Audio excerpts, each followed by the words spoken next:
İyilik же жетишкендик. Машина алдың, үй салдың.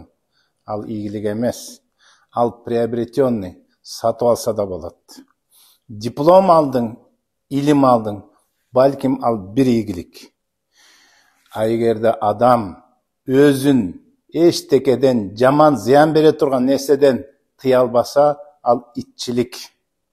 Анан ден соолуңарга нааразы болбогула.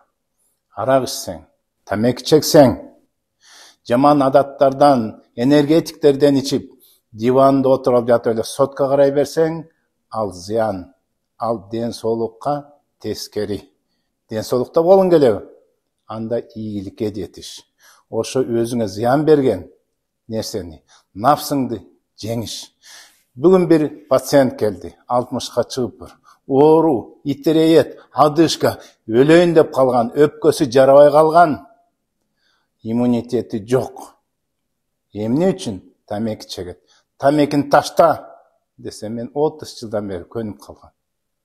Көнүп калсаң, ошо тамекини чегип жүрүп, дарыларды иче берип, сакайбай, ар бир врачтарга эшигин теше берип, өлүп кете бересиң. Ден соолукту кааласаң, өзүң күрөш. Өзүң ден соолукту каалабасаң, врачтар биз бизнес кылабыз силерге окшогондорго. Андыктан ийгиликке жетишкиле. Ден соолукта болгула. Ассаламу алейкум.